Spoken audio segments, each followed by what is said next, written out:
imam itu rukuk. Artinya Bapak Ibu, ini penting ya. Jadi begitu imam Allahu Akbar, itu imam begitu itu sudah harus posisi rukuk sempurna. Enggak boleh masih berdiri Allahu Akbar dan bergerak, tidak boleh. Itu imam yang khianat. Imam yang khianat seperti itu.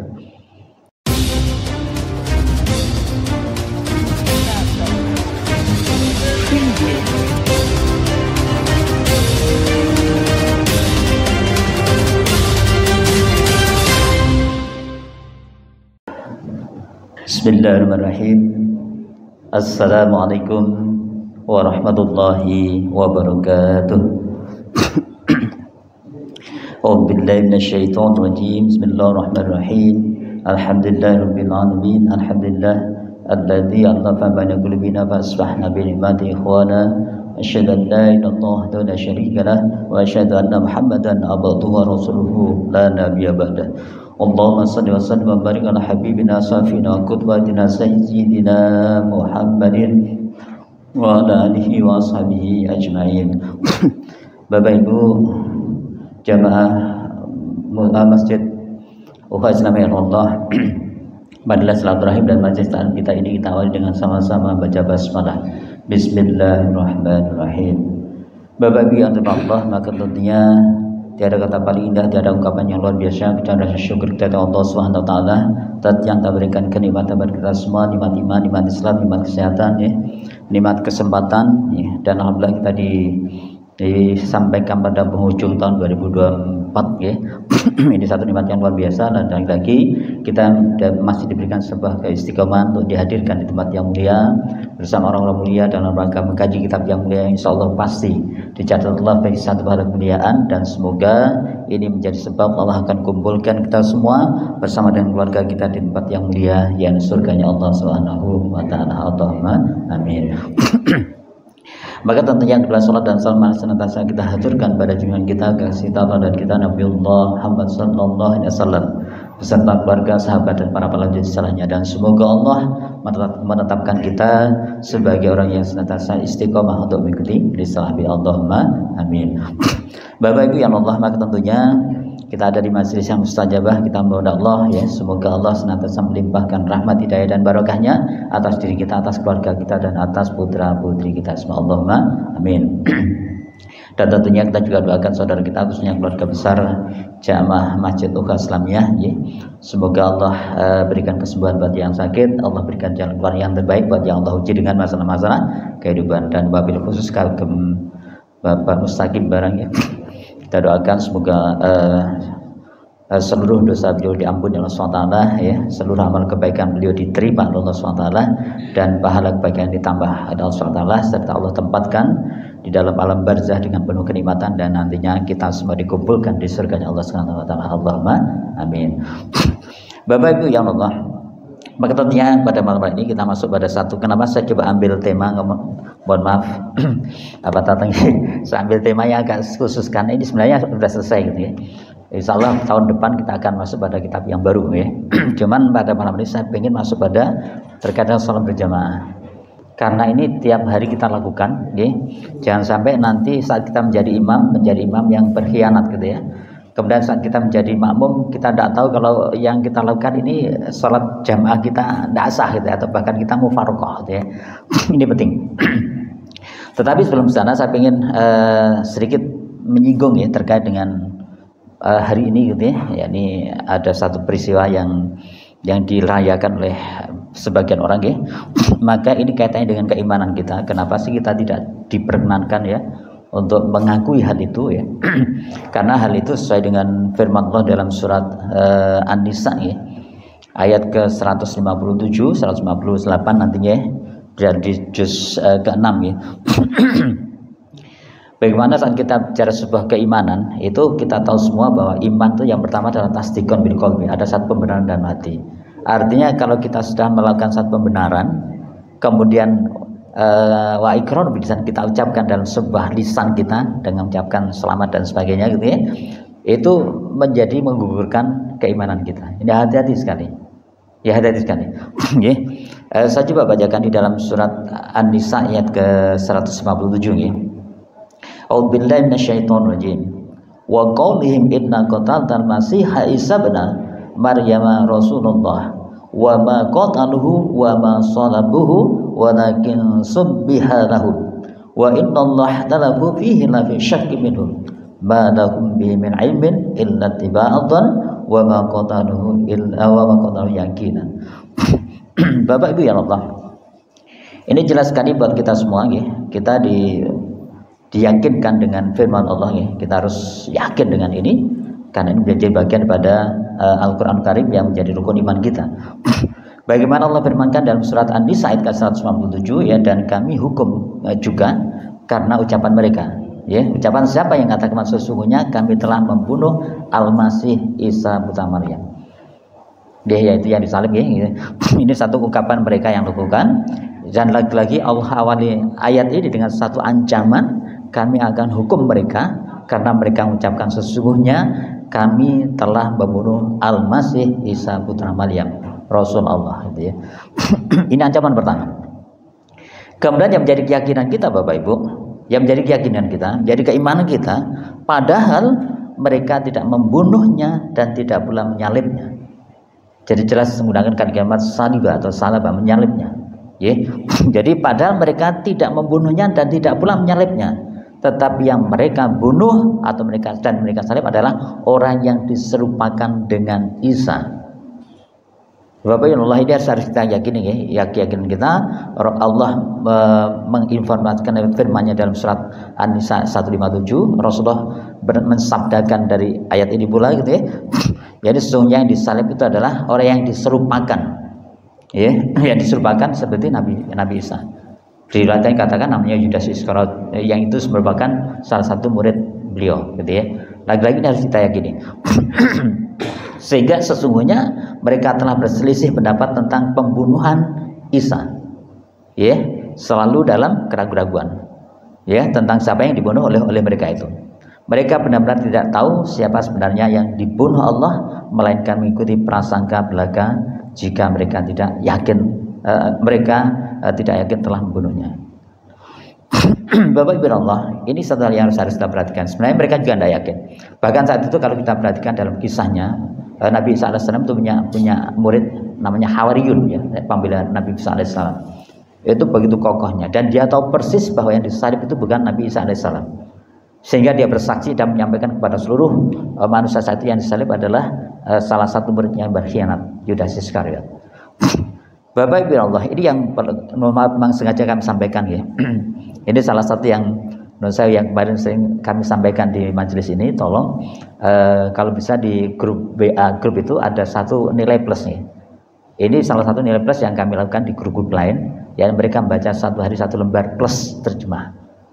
Sehingga nanti muncul pada, dan ini muncul di beberapa di awal bulan ini, awal bulan bulan Desember juga muncul ayat ini. Oke. Sedangkan Nabi Musa kemana? Itu difirmankan Allah dalam surat 158-nya. A'udzubillahi minasyaitonir bal rafa'allahu ilahi wa kanallahu azizan hakimah. Tetapi Allah telah mengangkat Isa ke hadiratnya. Allah Maha Perkasa lagi Maha Bijaksana. Ya subhanallah wa bihamdih, ini jelas sekali betapa kita harus meyakini bahwa Nabi Isa itu sekarang masih hidup ya. Diangkat Allah ke hadirat Allah gitu ya, dan Allah Maha Perkasa lagi Maha Bijaksana. Artinya nanti akan ditugaskan oleh Allah untuk membunuh Dajjal gitu ya. Dia membantu Zulkarnain ya, jadi raja terakhir nanti di khalifah terakhir di umat Islam. Baik Bapak Ibu Allah, ini sengaja kami sampaikan dalam majelis ini dengan satu harapan. Kita ada di akhir tahun ya. Di akhir tahun ini lagi-lagi kita diperingatkan Allah dengan di surat Al-Hasr ayat ke-48 ya. A'udzubillahi minasyaitonir rajim. Ya ayyuhalladzina amanu taqullaha wal tanzur nafsum ma qaddamat lighad wattaqullaha innallaha khabirum bima ta'malun. Hai orang beriman, ini lagi-lagi Bapak Ibu, saya sampaikan yang dibangkit oleh hai orang beriman. Ya ayyuhalladzina amanu. Dan orang beriman itu Bapak Ibu bukan sekedar dia mengucapkan dua kalimat syahadah, bukan sekedar KTP-nya Islam, tetapi mereka yang memiliki satu tasdiqan bil qalbi wa iqrarun bil lisan wa amal bil arkan. Arti orang beriman itu ada orang yang Islam dan sudah melaksanakan sholat, Islam dan sudah melaksanakan puasa. Ini ada orang beriman.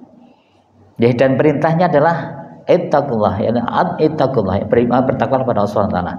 Kita semua yakin, kita semua tahu apa itu takwa kepada Allah SWT. Itu puncak daripada pengabdian kita, ya, puncak dari status kita, yang tentunya telah melewati satu fase yang kita sebut di bawahnya adalah orang-orang yang mukhlisin, orang yang melaksanakan seluruh amalan ini dengan keikhlasan. Di bawahnya lagi kita sudah temukan mereka orang-orang yang muhsinin, orang yang melaksanakan semua amalan perbuatan baik ibadah mahdoh maupun ghair mahdoh dengan penuh kualitas, muhsin. Dan ini juga telah melewati orang-orang mukmin dan terakhir orang-orang muslim. Artinya muttaqin ini adalah puncak daripada status orang yang mengaku beriman pada Allah SWT. Sehingga Bapak Ibu, perintahnya ittaqullah. Kemudian ternyata kita diperintahkan untuk wal tantum nasum, ya, maqad dapat nikah. Jadi kita diperintahkan untuk melihat apa yang kita perlakukan untuk hari berikutnya. Saya tidak bahas ini secara detail. Saya cuma mengingatkan buat diri saya dan kalian semua, ini ada satu fase di akhir tahun, tiap tahun ada satu fase yang hati-hati sekali kalau kita kepleset itu bisa rusak sekolah iman kita. Ya, lagi saya ingatkan, ya, jadi di akhir tahun ini kita harus hati-hati betul. Setiap akhir tahun kita ada satu fase, kalau kita tidak hati-hati betul, kita akan terpleset keimanan kita, dan itu bisa rusak. Apa itu? Kita mengakui bahasanya seolah Nabi Musa itu yang disalib, ya, bukan. Jadi ini yang harus kita perhatikan. Sehingga Bapak Ibu Allah, ini nanti berikutnya kita diperintahkan tuh berikutnya wattaqullah, ya, wattaqullah khabir. Setelah kita melakukan satu aktivitas seperti ini, kita diperintahkan untuk bertakwa kepada Allah, bertakwa kepada Allah SWT, sehingga kita tidak ada satu kata pun yang terlintas dalam diri kita untuk mengimani sesuatu yang tidak dibolehkan oleh Islam, untuk menyampaikan sesuatu yang tidak dibolehkan oleh Islam, harus kita lewati. Karena berikutnya wala takunu kalladzina nasullah fa ansama anfusahum wa ulaikaumul fasiqun. Jadi manakala kalian mengindahkan atau tidak menghiraukan perintah Allah, atau meninggalkan Allah, atau melupakan Allah, Allah akan melupakan dirimu dan akan menjadikan orang yang terlupakan. Jadi baik Allah, itu yang kami sampaikan, karena ini banyak sekali yang kita terpleset, ya. Saya baca di banyak grup itu, Masya Allah, teman yang begitu baik, yang dia ngaji tiap hari, begitu pada saatnya seperti ini dia terpleset. Hati-hati, saya berharap sekali majelis ilmu kita ini tidak menjadikan kita bagian orang yang terpleset, ya. Nauzubillah min dzalik. Baik. Bapak Ibu yang Allah, itu yang ingin saya sampaikan terkait dengan masalah peristiwa di akhir tahun ini. Baik. Pada kesempatan yang mulia ini, kita atau saya ingin mengajak diri kita di dunia semua masuk pada bab yang sebenarnya sudah kita sempat bahas di kitab Bulughul Maram ini, yaitu bab sholat berjamaah dan imamah, gitu ya. Yang kita semua tahu bahwa sholat berjamaah, ya, mungkin saya tidak akan baca secara ini, ya, berurutan, ya. Jadi bahwa sholat berjamaah itu dikatakan lebih utama di hadis yang ke-473 daripada sholat sendirian, dan bandingannya adalah 27 derajat. Jadi hadis yang diriwayatkan oleh Ibnu Umar. Di hadis-hadis yang lain itu 25 derajat, gitu ya. Dan seterusnya. Intinya bahwa sholat berjamaah itu lagi-lagi memberikan satu kemuliaan, satu keutamaan yang lebih dibandingkan sholat sendiri. Itu dulu. Okay. Kemudian di beberapa hadis-hadis yang lainnya itu menguatkan bahwa sholat berjamaah itu hukumnya wajib, Bapak Ibu. Jadi kita perhatikan di hadis yang ke-466 betapa Rasulullah perintahkan para sahabat untuk mengumpulkan kayu bakar. Kemudian diperintahkan sholat dan menunjuk salah satu sahabat untuk melakukan sholat, memimpin imam, dan Rasulullah akan mendatangi laki-laki yang tidak datang ke masjid untuk dibakar rumahnya. Artinya Bapak Ibu, dalam kaidah usul fikih, kalau sesuatu ditinggalkan kemudian mendapatkan dosa, itu berarti hukumnya wajib. Soal lagi, ya. Jadi kalau sesuatu ditinggalkan kemudian Rasulullah marah kemudian sampai mau membakar rumahnya, berarti hukumnya wajib. Ini yang harus kita pahami. Walaupun dalam beberapa kajian itu ada banyak ini, ya, banyak hukum, tapi lagi yang paling kuat adalah hukumnya wajib.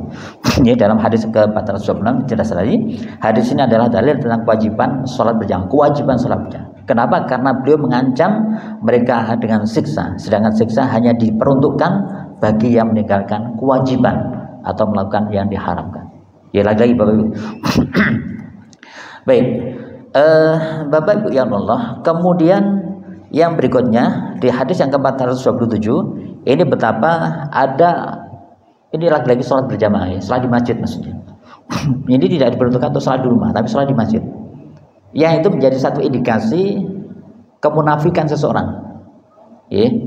Jadi orang-orang munafik itu biasa meninggalkan atau tidak melakukan sholat isya dan sholat subuh itu di masjid.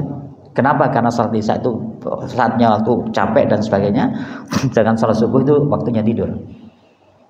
Ya, apalagi gelap dan sebagainya. Sehingga Bapak Ibu yang Allah, ini yang perlu kita cermati ya, sehingga Rasulullah sampai memberikan satu iming-iming atau keutamaan. Barang siapa yang sholat subuh berjamaah itu diperuntukkan dia keutamaannya atau fadilahnya sama dia sholat malam semalam suntuk. Dan barang siapa yang sholat isya berjamaah, lagi-lagi berjamaah ya, di masjid tentunya gitu ya, maka dia seperti melaksanakan sholat qiyamul lail setengah malam. Itu untuk menguatkan betapa ini orang beriman itu, orang yang tidak munafik itu mendapatkan keutamaan yang luar biasa.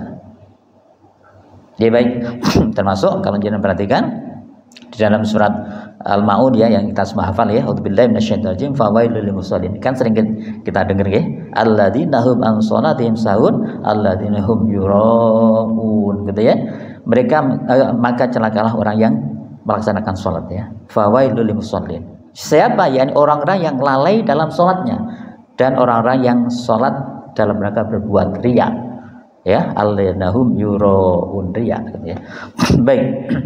Bapak ya Allah, ini beberapa hal yang saya ingin garis bawahi terkait dengan keutamaan sholat berjamaah gitu ya. Kemudian yang berikutnya hadis ke-428 dan 29 ini kisahnya salah satu sahabat ya yang buta kemudian minta keringanan kepada Rasulullah ya.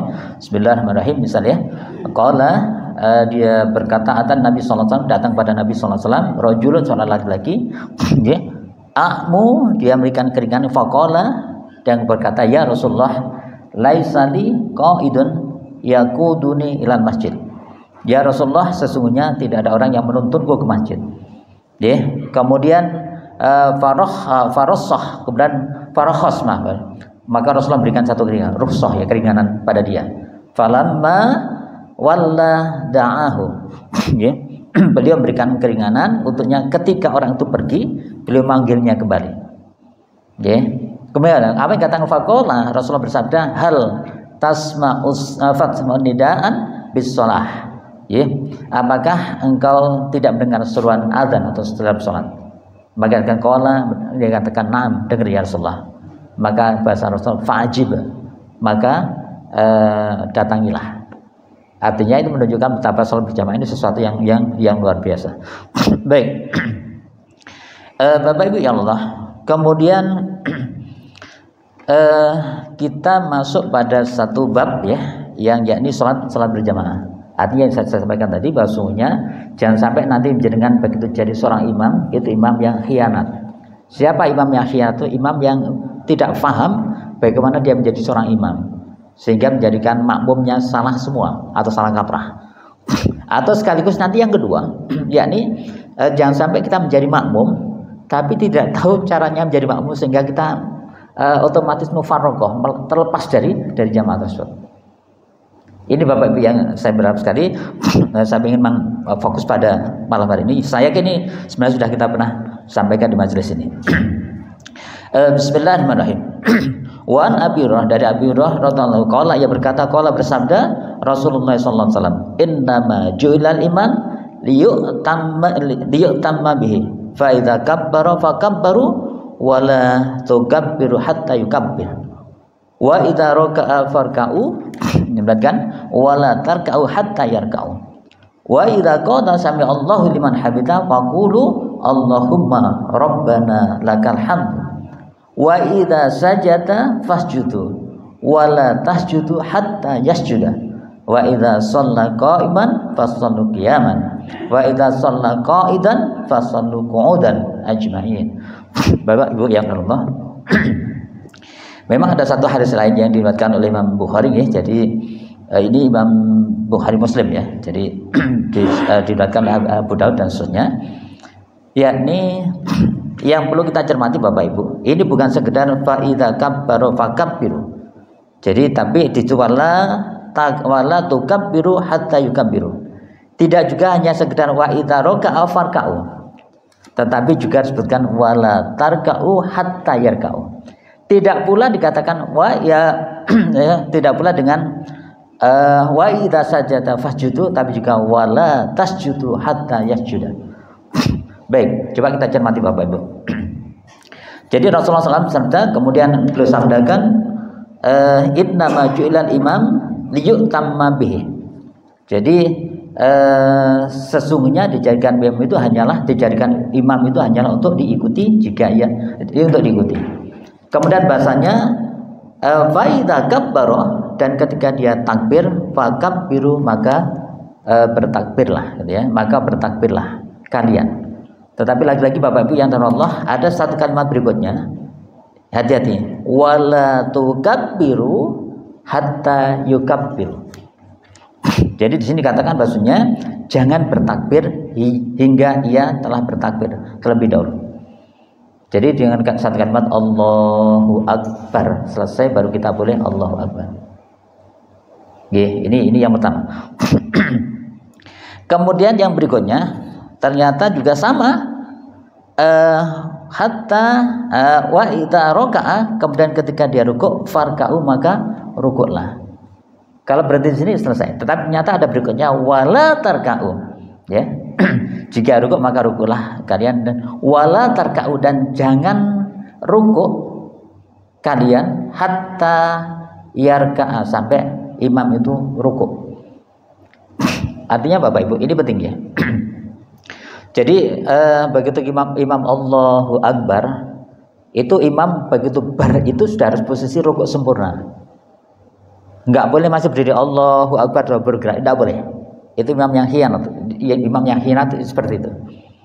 Sedangkan kita tidak boleh bergerak untuk melaksanakan rukuk sebelum imam sempurna rukuknya. Jadi jelas sekali gunakannya ada wala tarka'u, dan janganlah kalian rukuk hatta, sampai atau sehingga yarka'u, imam itu rukuk dengan sempurna. Kemudian wa idza qala sami Allahu liman hamida, ini sering kita dengar, dan ketika imam mengatakan sami Allahu liman hamida, maka kita cukup mengatakan Allahumma rabbana lakal hamdu, atau dengan versi yang lain, gitu ya. Baik. Kemudian yang berikutnya Bapak Ibu, yang tidak kalah penting, wa idza sajada, dan ketika sujud ya, fasjudu, maka sujudlah kalian. Tetapi lagi-lagi Bapak Ibu, ada kalimat berikutnya yang harus kita cermati, wala tasjudu, dan jangan kalian sujud hatta yasjuda, sampai imam sujud sempurna. Artinya apa Bapak Ibu? Kalau seorang yang diangkat menjadi imam, ya, maka beliau harus mengatakan Allahu Akbar, itu udah posisi sujud sempurna. Ya, jangan sampai nanti begitu habis berdiri Allahu Akbar tapi belum sujud sempurna, sehingga menjadikan makmum ini melaksanakan atau melakukan gerakan untuk menuju sujud, dan itu dihukumi membersamai, dan itu tidak boleh dalam berjamaah. Nanti sekali nggih. Jadi kalau nanti ada temannya atau jamaah lainnya yang kan ada nggih yang baru misal baca yang qul huwallahu ahad Allahu samad lam yalid wa lam yulad wa lam yakul lahu kufuwan ahad. Ini imam belum sampai Allahu Akbar, ini tangannya diturunkan, dia sudah melakukan gerakan yang menuju pada rukuk. Itu tidak boleh. Ada ya, ini diingatkan Bapak Ibu, diingatkan. Ya, jadi benar-benar ini harus kita sempurna sampai imam Allahu Akbar posisi sempurna. Baik. Bapak Ibu ya Allah. Kemudian ini yang berikutnya, wa idza shalla qa'iman, dan apabila kalian salat dengan berdiri, fasallu qiyam, maka salatnya dengan berdiri. Artinya kalau imam itu salat dengan berdiri, maka kita diperintahkan untuk salat juga dengan berdiri. Wa idza shalla qa'idan, kalau imam salat dengan duduk, fasallu qu'udan ajma'in, maka salat kalian juga salat dengan duduk dengan sempurna. Cuman yang terakhir, bagian terakhir ini nanti ada penjelasan lainnya, yang sesungguhnya nanti Rasulullah membolehkan saat Rasulullah itu sudah beliau sakit, kemudian imam mengimami dengan duduk, kemudian sahabat diperintahkan salat dengan berdiri. Ya, itu hukum terakhirnya. Ya. Baik, saya ingin masuk pada bagian yang tadi ya. Betapa seorang imam itu, ya kita semua tahu ya, pertama syaratnya hafalannya banyak, berarti hafalan plus bacanya bagus gitu ya. Jadi harus kita pilih. Kemudian yang kedua, kalau kita coba seperti itu, yang kedua adalah yang hukum atau hafalan hadisnya banyak atau pemahaman hadisnya banyak. Karena di situ nanti ada beberapa hukum ya, ada beberapa aturan yang dijadikan sebagai satu hukum di dalam salat berjamaah. Dan seterusnya lah, gitu ya. Kemudian lebih tua, lebih dahulu hijrah dan sebagainya. Intinya saya ingin mengajak pada diri saya dan jangan semua bahwa sesungguhnya saat kita menjadi makmum itu harus tahu tata caranya. Kenapa? Karena makmum itu tidak boleh membersamai, apalagi mendahului. Membersamai itu artinya kalau sang imam ini belum selesai gerakannya, kemudian kita bergerak, itu berarti kita dihukumi membersamai. Dan itu tidak boleh, berarti mufaroqah, itu lepas dari jamaah. Jadi saya berapa kali, alhamdulillah saya ingin memang masuk pada bab ini ya, untuk kita detailkan, karena di mana-mana itu banyak sekali kesalahan-kesalahan yang dilakukan, baik oleh imam maupun oleh makmum. Yang rawan itu Bapak Ibu biasanya dari berdiri ke sujud, kemudian dari sujud ke berdiri. Karena itu panjang sehingga ada yang cara Allahu Akbar, itu tidak apa-apa, tapi barnya itu harus posisi sujud, atau barnya begitu berdiri posisi sudah berdiri sempurna senekap. Apalagi nanti di sholat tarawih Bapak Ibu ya, saya tahu sholat tarawih itu wow, caci langsung ketawa gitu ya, beran gitu ya. Ini maka imam harus tahu persis gimana caranya. Oke lah kalau imam mau cepet gitu, tapi dia harus meyakinkan bahwa apa yang dia lakukan itu benar. Artinya apa? Dia bergerak dulu baru memberikan aba-aba. Allahu Akbar boleh, tetapi beliau bergerak dulu baru mengucapkan. Jangan sampai Allahu Akbar baru gerak terus sehingga makmum bisa mendahului. Sehingga kenapa dikatakan imam itu khianat Bapak Ibu? Karena dia mengajak sesuatu yang menjadikan orang lain atau makmum ini melanggarnya. Itu berarti dia berkhianat. Ya, ini Bapak Ibu, ini penting sekali saya ingin sampaikan pada kesempatan yang mudah ini. Baik, Bapak Ibu yang dirahmati Allah, sampai dikatakan bahwa hadis ini adalah asli, terdapat pada Sahihain. Jadi pada Imam Bukhari, Imam Muslim juga muncul hadis ini selain Abu Dawud. Bapak Ibu Allah, penjelasan hadis ini dikatakan al-i'timam atau meneladani atau mengikuti ya, bacanya dengan menggunakan istilah idza julal imamu liyutam atau i'timam ya. Jadi seorang diangkat menjadi imam untuk diikuti atau diteladani. Di antara bentuk mengikuti dan bermakmum adalah tidak mendahului orang yang diikuti. Satu, tidak boleh menyamai, membersamai dua. Artinya tadi yang disebutkan tidak boleh bersama itu berarti ini imam belum selesai, belum tuntas, belum sempurna gerakannya, makmum sudah mendahului. Berarti kesimpulannya Bapak Ibu di sini bahwa kita mulai sebagai makmum mulai bergerak pindah pada rukun yang lain setelah imam selesai membaca bar Allahu Akbar sampai Allahu liman hamidah lengkap. Dengan satu asumsi imamnya paham bahwa bar itu berarti Allahu Akbar itu beliau di posisi sempurna pada rukun yang dilakukan. Maka saat itulah makmum baru melakukan gerakan pada rukun tersebut. Ya baik. Kenapa? Karena lagi-lagi yang dimaksud dengan makmum imam jadi makmum itu harus tidak boleh mendahului yang diikuti satu, kemudian tidak boleh menyamainya dan tidak boleh berposisi di depannya, apalagi mendahului gitu ya. Tetapi hendaknya yang mengikuti keadaannya dan meniru tindakan yang dilakukan oleh imam. Jadi ini Bapak Ibu Allah, ini ternyata betul dalam sholat itu walaupun kita khusyuk ya, artian khusyuk itu kita menghadirkan Allah dan kita menghadapkan Allah dan sebagainya, tetapi tetap secara logika, secara kesadaran tidak boleh hilang. Sehingga di sini betul-betul dikatakan bahwa salah satu syarat orang yang berkewajiban sholat adalah mukallaf, orang yang berakal. Sehingga dalam sholat pun tetap akalnya digunakan untuk melaksanakan hal seperti ini. Ini saya berharap sekali ini menjadi pelajaran kita pada malam hari ini. Kemudian sabda beliau yang di penjelasan ini, jika ia sholat dengan duduk maka mereka semua juga harus sholat dengan duduk.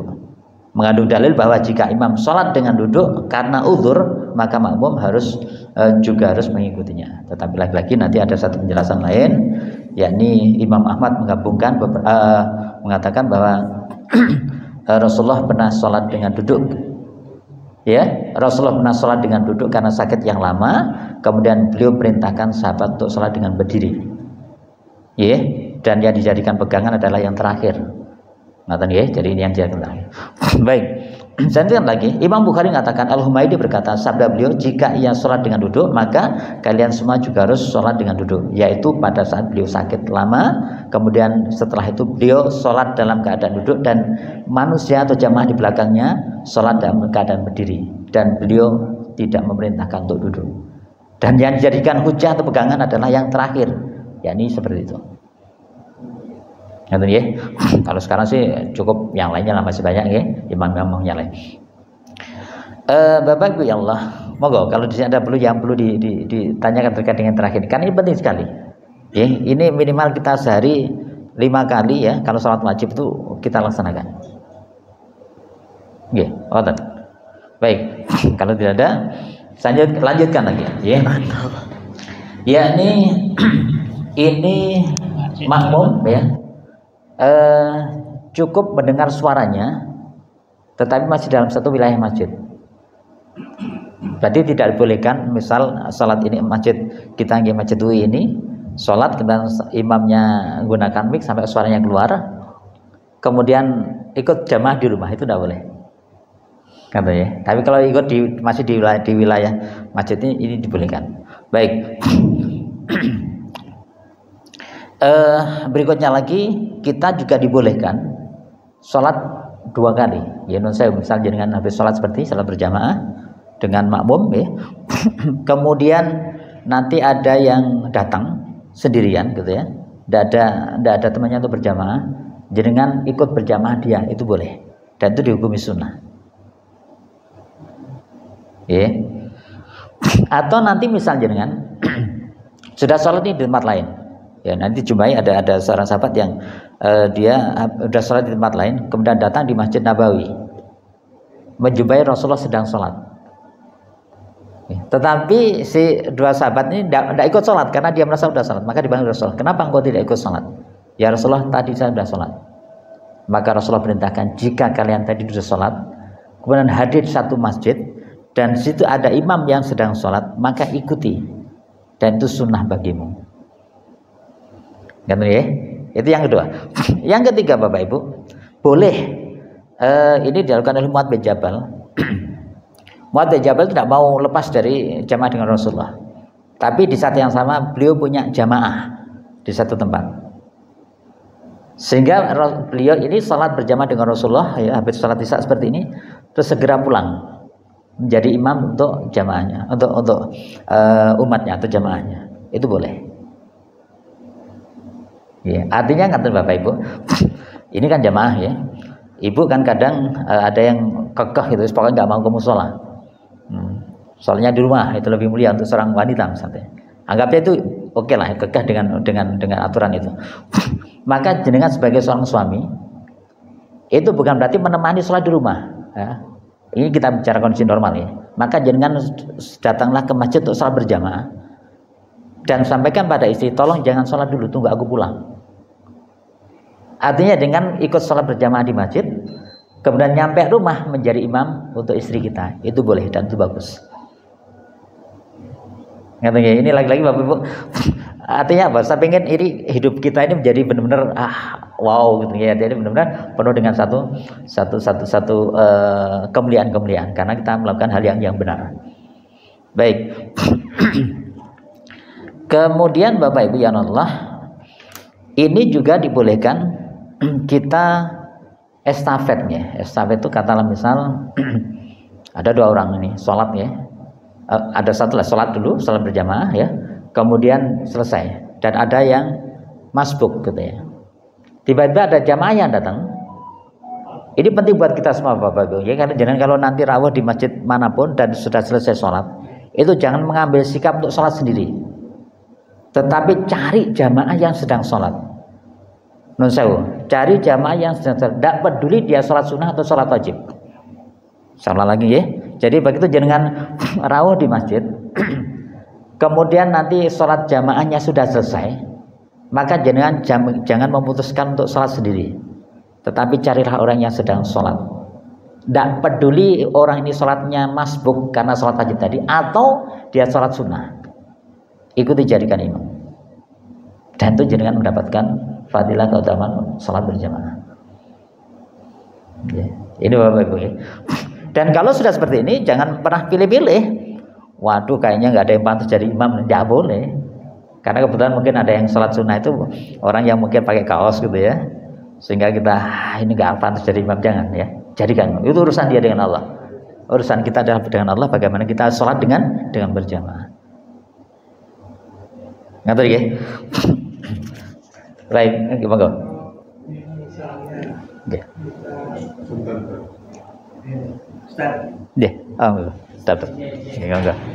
Misalnya kita terlambat sholat berjamaah di masjid, kemudian mencari jamaah atau para makmum yang sholatnya terlambat atau sedang melakukan sholat sunnah, itu tidak ada, sehingga kita ya melakukan sholat sendiri karena tidak ada yang kita mau diikuti berjamaah gitu. Gimana itu maksudnya? Jadi katakanlah kalau misalnya mencari kesunahan karena tidak ada ya kata itu, tapi akan lebih indah lagi Bapak Ibu kalau misal kita ada jamaah di luar nih, ini udah sholat semua, kemudian kita juga benar-benar udah sholatnya, udah sholat sunnah dan sebagainya. Kemudian ada jamaah yang datang, dia sendirian, nggak ada temannya, maka kita disunnahkan untuk bersedekah pada dia, ya, untuk menjadi bagian pada jamaah dia. Kita tadi udah sholat, udah selesai sholatnya, sudah sholat isya lah ya, habis sholat isya udah sholat sunnah isya, udah kita mau pulang, tiba-tiba ada satu jamaah yang datang, ya, yang dia nggak ada temannya. Nah, maka kalau kita paham itu, ya kita yang hadir, maka kita temani dia untuk sholat berjamaah. Tapi kalau nggak ada, biasanya kan sulit ya, nggak ada yang ini sobat aja ini, nggak ada kenal juga kan gitu ya. Kalau memungkinkan ditawarin, Pak, tolong bisa bantu saya untuk sholat jamaah gitu ya. Dan kalaupun kita yang ditawari, maka kita sediakan. Tapi kalau tidak mau ya, berarti itu yang diulang lagi, nanti berarti sholatnya hadirnya ke masjid harus disegerakan biar mendapatkan teman untuk sholat berjamaah. Katakan ya, Bapak. Assalamualaikum. Waalaikumsalam. Ada dua pertanyaan, Ustaz. Yang satu itu pada waktu kita keluar kota, kemudian ke rumah, ya pas waktu itu Ustaz juga rumahnya. Ternyata habis makan, itu kita tidak diajak ke masjid itu tapi diajak kan belum maksudnya pada waktu itu sudah wudhu makan, berarti kan belum batal. Sekarang kita berjamaah aja semua di rumah. Nah itu hukumnya bagaimana? Apakah itu termasuk sholat sendiri apa sholat berjamaah? Padahal juga cukup banyak. Satu. Yang kedua mungkin ada dalam rumah itu kan ada hajatan, kemudian juga sholat sama-sama yang berjamaah. Nah, itu hukumnya juga gimana? Yang kedua itu pada waktu sholat subuh misalkan, itu ada kunut. Nah ada yang mengikuti, ada yang tidak. Padahal kita kan harus ikut sama imam. Nah itu bagaimana? Itu saja Ustaz. Terima kasih. Jadi yang pertama Bapak Ibu, jadi tadi yang pertama karena kita bersilaturahim pada satu tempat, ya. Kemudian begitu waktu sholat datang itu tidak diajak di masjid tapi sholat berjamaah, tapi jumlahnya banyak ini, okay, itu boleh. Tetapi tetap lebih afdal kalau kita sholat ke masjid. Karena di situ ada banyak peluang lagi ya, kita minimal kalau penjenengan nanti sholat ke masjid, sholat di masjid walaupun tidak sholat tahiyatul masjid, maka dapat fadilah tahiyatul masjid. Kemudian kalau jenengan ke masjid melangkahkan kaki ke tangan kanan kaki kanan ke masjid dengan berdoa Allahumma inni as'aluka min fadlika, maka kita mendapatkan keutamaan di situ. Itu tidak didapat di rumah. Itu tetapi sholat berjamaah tetap sah dan boleh. Termasuk juga nanti misalnya ada satu hajatan atau satu acara lah tentunya di hotel atau di rumah dan sebagainya. Kemudian karena dengan pertimbangan tertentu, gitu ya, kemudian mereka akhirnya melaksanakan sholat sendiri di rumah itu secara berjamaah, itu sah dan boleh. Tetapi tetap akan lebih afdol, lebih bagus kalau datang ke masjid. Ngerti Bapak ya? Jadi tetap itu pilihan. Ustaz semuanya sholat di rumah, saya memutuskan masjid, itu lebih bagus. Ajak ke masjid kalau mau, kalau nggak mau udah berangkat sendiri ke masjid. Baik. Yang kedua, ini menarik. Yang kedua adalah kunut. Saya berharap ini sudah selesai di masjid kita ini. Ternyata mungkin ada yang ngoten ya. Ini dulu memang strength. Ini lagi-lagi ke dalam kajian fikih ya. Bahwa imam itu diangkat atau diikuti. Imam itu diangkat atau diikuti. Artinya apapun yang dilakukan imam tentunya dengan syarat-syarat yang benar ya. Itu harus kita ikuti. Termasuk kunut Bapak. Termasuk kunut. Termasuk kunut. Jadi kunut ini saat jenengan menjumpai imam melakukan kunut, maka kita disunnahkan untuk mengikuti apapun kita, walaupun kita biasa nggak biasa kunut, kita ikuti. Ini dicontohkan oleh yang paling terkini dua ulama kita dari NU Muhammadiyah. Ya, satu Buya Hamka sama Yai Idam Khalid. Idam Khalid ini pimpinan NU, kemudian Buya Hamka Muslim gitu ya, Muhammadiyah. Ya. Beliau bepergian bareng ya dalam satu event satu majelis yang sama gitu ya. Kemudian di 2 hari itu gantian atas permintaan beliau masing-masing. Jadi yang pertama yang menjadi imam itu adalah Buya Hamka. Maka beliau ternyata apa yang beliau lakukan? Beliau melakukan kunut. Dan saya ini dibalik. Jadi Buya Hamka sebagai orang Muhammadiyah, ya, kemudian didapuk menjadi imam dan di belakangnya ada orang Muhammadiyah, orang Muhammadiyah dan NU, maka beliau melakukan kunut. Di saat yang sama, hari berikutnya Kiai Idam Khalid ya, yang pimpinan PBNU saat itu, kemudian hari kedua beliau menjadi imam subuh. Maka di belakangnya juga jadi makmum ada Muhammadiyah dan NU, maka beliau tidak melakukan kunut. Tetapi yang perlu kita cermati itu imam ya.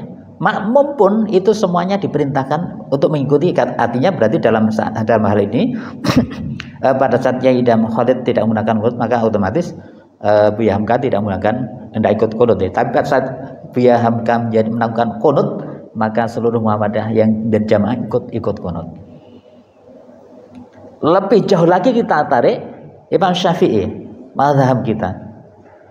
Satu ketika beliau juga ada satu acara di wilayahnya Imam Hanafi yang tidak mewajibkan, tidak mensunahkan kunut. Maka saat belum jadi imam, dan itu bukan cuma semalam. Sampai dikatakan sampai 15 malamnya 15 hari beliau ada acara di situ. Maka setiap hari beliau tidak melakukan kunut. Artinya Bapak Ibu, kemudian yang terkini Bapak Ibu, ini kajian terkini di fikih kontemporer ya, itu sebenarnya ditemukan bahwasanya siapapun imam itu harus kita ikuti. Artinya kalau imam menggunakan kunut, kalaupun kita tidak bisa kunut, kita juga disunnahkan melakukan kunut. Lebih jauh lagi Bapak Ibu, nanti kita masuk, ini berkali saya sampaikan, nanti kita masuk pada sholat taraweh. Sholat taraweh itu nanti akan mendapatkan satu fadilah seperti kita sholat semalam suntuk qiyamul lail. Dengan satu syarat, kita mengikuti imam sampai dengan tuntas, artinya witirnya selesai. Kalau jenengan biasa sholat 23, tiba-tiba pergi kemudian masuk ke masjid, yang masjid ini sholat 11 rakaat, ikuti sampai selesai. Artinya selesai berarti sampai dengan witir. Jangan 8 kemudian jenengan mufarokoh, witirnya nanti malam karena saya masih kurang rakaatnya. Jangan, ikuti sampai witir. Sehingga kalau jenengan perlu menambahkan, ayo tambahkan, tidak apa-apa, tapi selesaikan sampai witir. Maka insya Allah jenengan mendapatkan fadilah keseluruhan. Termasuk juga kalau jenengan biasa sholat 11 rakaat, kemudian jenengan ada di masjid yang 23 rakaat, ya untuk mendapatkan keutamaan itu. Ini lagi-lagi kajian fikih ya. Itu dengan disunnahkan untuk mengikuti selesai 23 rakaat. Di Masjid Waqi Bapak Ibu, itu ada yang sudah melakukan itu. Jadi saya sempat berapa tahun itu tarawih di sana. Jadi tarawih pertama ditanya, Ustaz, nanti 11 sampai 23. Biasanya gimana? Terus sakar so imamnya gitu. Saya bilang 23. Udah. Menurut saya Bapak Ibu, saya lihat setelah 8, ya, artinya 4 salam, tidak ada yang pulang. Selesai sampai sini. Di tahun berikutnya itu udah ada imam rawatibnya. Dan imam rawatibnya satu Bang yang gitu, ada yang 12, ini yang pas 23 juga. Saya jadi makmum, artinya sampai selesai. Dan pada saat 11 pun juga selesai. Saya berharap masjid kita juga seperti itu gitu ya. Minimal jamaahnya memiliki pemahaman yang seperti itu. Ini penting Bapak Ibu, ini penting sekali ya, karena jangan sampai nanti kita nanti non sewu beramal fawaidul musallin tadi, beramal karena emosional kita. Apa emosional kita? Saya yakin 11 pokoknya. Sehingga saya pilih, bila perlu saya pilih masjid yang sudah sama-sama tahu ya, cari masjid yang 23 yang sholatnya cepat tapi 4 langsung pulang. Sepertinya benar tapi tidak memiliki afdhaliyah. Ngapain? Sepertinya boleh, memang boleh, tetapi lagi tidak memiliki satu keutamaan. Saya berharap sekali ingin monggo menjadi pembelajaran kita semua ya. Tetapi lagi-lagi saya fokus pada tadi yang masalah sholat berjamaah ya. Insyaallah ngaten Bapak ya. Jadi insyaallah artinya kalau siapapun kita, dimanapun kita, saat kita menjumpai sang imam ini, kalau subuh kunut atau tidak kunut kita ikuti, kunut kita ikuti dan sebagainya. Pertanyaan berikutnya, Ustaz saya nggak hafal kunutnya, ya tidak apa-apa, amin ikuti aja gitu ya. Begitu selesai dengan karena ada kunut ya, habis amin, kemudian imam sempat terdiam sesaat gitu ya. Lebih bagus lagi kalau jangan belajar. Artinya kalau itu dicontohkan oleh Buya Hamka, beliau paham betul dan akhirnya bisa menjadi imam gitu ya untuk orang-orang NU. Kita hafal. Kalau tidak hafal, cukup jangan baca subhanallah alhamdulillah sampai dengan selesai rukuk. Ngaten nggih? Ini yang kita ini kan, yang laki-laki Bapak Ibu insyaallah moga wonten. Nggih. Misalnya di Masjid Tua ini kan menjadi itu berbeda. Artinya apa? Yang mazhabnya Syafi'i ya pakai kunut kalau sholat subuh, kalau tarawih ya 23 rakaat. Ya. Kalau yang ngimami itu mazhabnya Hambali atau apa yang tidak mengikuti Syafi'i ya dengan cara yang dilakukan seperti itu. Nah ini kadang-kadang makmum kan harus mengikuti imam. Terus bagaimana kalau orang yang baru tahu kalau di sini itu ya apa sejarahnya seperti namanya Masjid Ukhuwah Islamiyah. Jadi untuk menyatukan antara yang madhab Syafi'i dan madhab Hambali atau yang lain. Gimana Ustaz? Dan Bapak, jadi lagi-lagi Bapak ya Allah, ada dalam sebuah kaidah dakwah kita ya, al ilmu qoblal amadiyah gitu ya.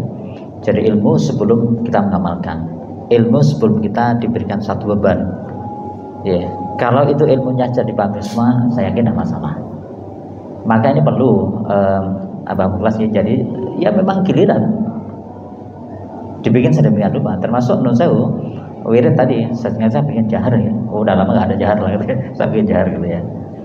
Itu memberikan satu pembiasaan pada kita semua, itu hal yang sama dan biasa, itu sudah selesai masalah itu.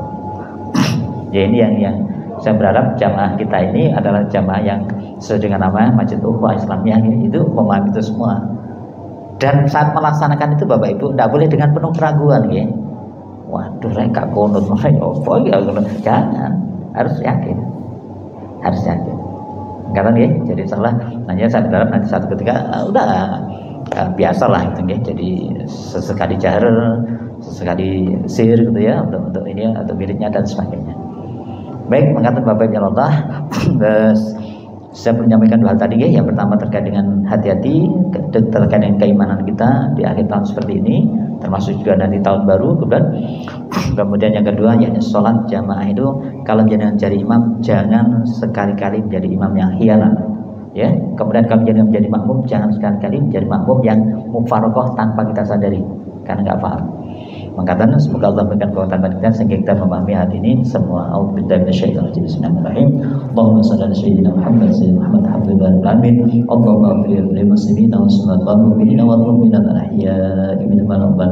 Innaka sami'un qaribun mujibud da'wat ya qadiyal hajat. Allahumma ighfir lana dzunubana wa li ikhwanina alladziina sabaquna bil iman wa la taj'al fi qulubina ghillan lil ladzina innaka ra'ufur rahim. Allahumma arinal haqqo haqqan warzuqna ittiba'ah wa nal batila batilan sunnatinaba. Allahumma inna na'udzubika min ilmin la yanfa wa qalbin la yakhsha wa amalin la yurfa wa du'ain la yusma. Rabbana atina fid dunya hasanah wa fil akhirati hasanah wa qina adzabannar wa adkhilna jannata ma'al abrar ya aziz ya ghafar ya rabbal alamin. Subhana rabbika rabbil izzati amma yasifun wa salamun alal mursalin walhamdulillahi rabbil alamin. Maaf, ihdinas siratal mustaqim billahi taufiq wal hidayah. Wassalamualaikum warahmatullahi wabarakatuh.